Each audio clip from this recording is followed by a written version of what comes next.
Conservative new media viewers, JLin fans around the world, what's up? It's me, PFV Paul F. Villarreal, the NBA expert, and we're here to discuss Brooklyn's 118-97 defeat tonight to the Indiana Pacers in Indianapolis, Indiana. Indiana improves to 8-9 on the year. Brooklyn falls to 4-11 on the season, including 1-7 on the road. What happened in this game was the Nets started out very hot shooting in this game. They had a really good first half of the first quarter.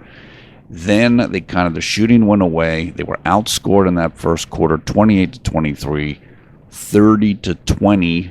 They were outscored in the second quarter. So they were down 15 points at halftime.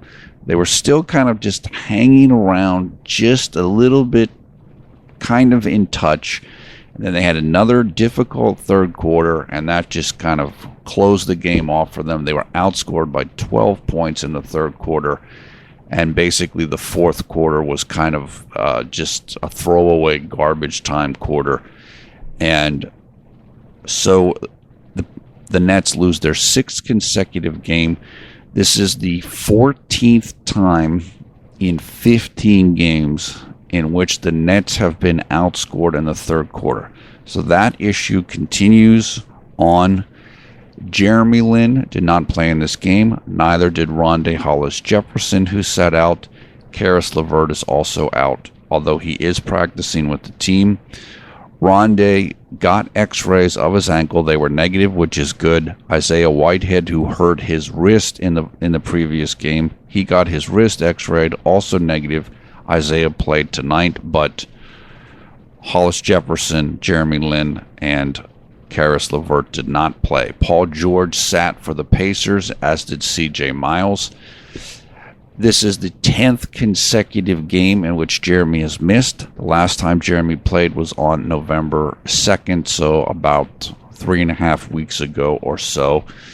And look, what happened in this game was, as I explained to you earlier, it was relatively close at halftime. In the last several games, Brooklyn has really just gotten pushed around in the second half, and that's mostly what happened in this game tonight. The Nets just, the confidence is waning, the belief is faltering, the talent is lacking. They definitely they're just struggling right now, and it's like everything's hitting all at once. The main thing that's happening for this team from a performance standpoint or from a structural standpoint is they're going with two rookie point guards, Isaiah Whitehead and Yogi Ferrell. Now, I think Isaiah and particularly Yogi tonight, they're not playing terribly. I thought Yogi had some really good moments tonight, but they're rookies, and so you expect them to. They're not going to understand how to read all the coverages. They're not going to make all the proper decisions, as we've talked about in a number of our JLin videos over years. It takes a long time for a rookie, it takes a long time for a player in the NBA to learn how to play point guard at the professional level. I don't care how good you are or how talented you are. It is extremely rare for a point guard to come in the league and really be able to play at a high level. The terminology is different almost all the time from the college to the professional level. You have to get used to the level of athlete you're dealing with. There's certain things you just can't do at the professional level that you're able to get away with at the college level, and so on. And that's the situation that Brooklyn's dealing with now because Jeremy's been out and because Gravis Vasquez got hurt. You're going with two rookies. Sean Kilpatrick, they're using him somewhat at point guard, but mostly at shooting guard because his dribbling just isn't up to point guard standards. And this is what you're getting. No matter, Brook had another solid game tonight with 20 points, but Brook the entire offense can't revolve around Brook. I mean, Brook can only do so much because he's not a guard and the ball isn't in his hands. He's not the one making the decisions. He's not the one making the passes. So you can give the ball down to him and they'll draw a double team and he can kick it out, but he can't facilitate the entire offense. So that's a lot of what's happening now for Brooklyn. They're desperately missing established point guard play. And teams are picking on them, and they're kind of doing what they want to do. Now, on the positive side of this, Isaiah Whitehead, Yogi Ferrell, and some of the other younger guys are getting experience now. They're getting a chance to play. But that isn't necessarily going to result in a bunch of wins. And so the Nets are kind of in the position now, as we've discussed the last couple of games, that experts thought they were going to be in. This is about where they thought the Nets were going to be at this point in time. It's unfortunate for Brooklyn because we know they're capable of being better than this. And things are just kind of piling on themselves right now. It's kind of a snowball rolling down the hill, and it's just kind of getting worse and worse and worse. One of the main things, in addition to the point guard play, is the defense. The defense just has to be better. It has to tighten up. Indiana shot 55% from the field tonight. That's just way too high. The Nets are giving up too many points, and it's, as I said, it is a snowball effect. What's happening is the Nets are struggling on offense, and that's affecting their defense. Like, they're missing shots, and they're like, oh boy, I'm not doing well on offense. They're not working quite as hard on defense. They feel like they're overmatched. All the doubts are coming back up into their minds, and it's just one thing's leading to another, and it's like a whole 1,000 dominoes set up, and you knock one over, and the whole thing goes down. And that's kind of what we're witnessing right now. The good part of this, as I said to Thomas on Twitter, this is about as bad as it's going to get. And if you're a JLin fan, this certainly illustrates how important it is to have him. Because I will tell you right now, as I mentioned with the point guard play, this isn't going to happen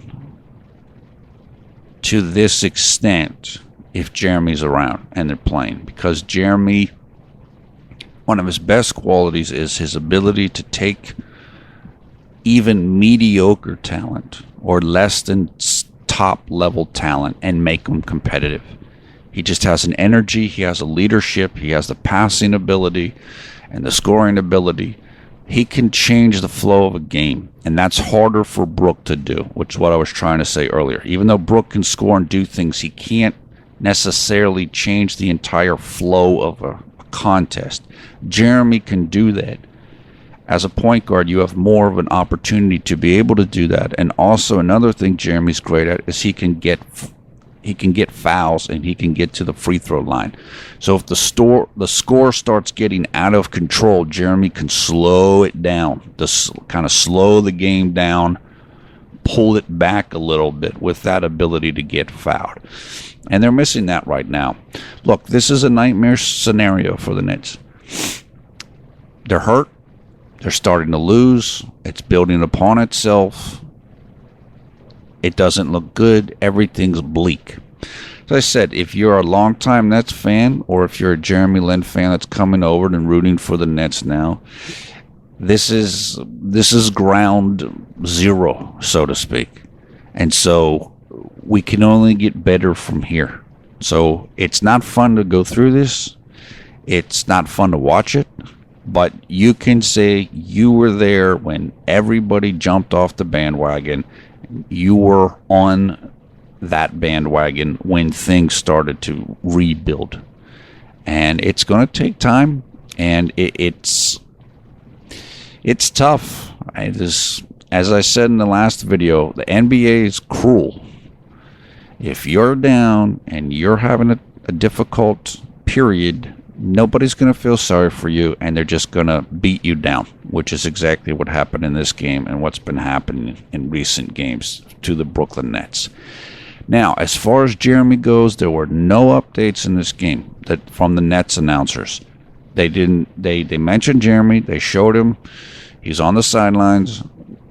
No timetable. No nothing. Also, I do not know what the timetable is for Rondé Hollis-Jefferson coming back either. Caris LeVert, as I said, he is practicing, which is a really good sign. He had, I think he had surgery on his left foot because he had multiple, like a stress fracture situation, I believe is what it is. Him practicing is a very good sign. Still might take a while to build him back up. Jeremy needs to be able to practice, which he has not been cleared to do yet. So he's going to have to be able to practice before he can even play. And you would imagine being out 3 weeks, he's not going to have his conditioning. Now, he is or has been doing some running and shooting in his own, like, organized warm-ups or whatever you want to call it. But he still hasn't been able to practice with the team yet. So it might take some time until he's actually able to play a game. Maybe he practices for 5 days and then he's cleared to play a game. Nobody thought this injury was this bad. When it occurred, a mild hamstring strain, like a grade 1 strain, would be maybe 7 to 10 days. Obviously, Jeremy, there was a little more damage there than what people initially believed. They're taking it slow. Hopefully it's the only hamstring injury he'll ever have in his entire career. But this is where it's at. The team is struggling. Everybody's missing Jeremy, and we just have to go forward from here. And as I said, it can't get a lot worse than this. This is tough. I mean, it's tough watching the games. You know the guys are frustrated. They want to be more competitive than what's happening right now. But luck is against them right now. Also on the good side, I mentioned Yogi Ferrell, who had 10 points tonight, and I like him. He's just an easy guy to root for. He's a relatively small player, but he's got a lot of fight, a lot of grit to him. And one of the really good signs tonight for the team was that Randy Foye shot 4 of 6 from the field and hit 10 points, including 2 of 3 from three-point range. Randy since he had the hamstring issue for himself or at the beginning of the year, he has never found his groove, and a lot of people have been just really down on him.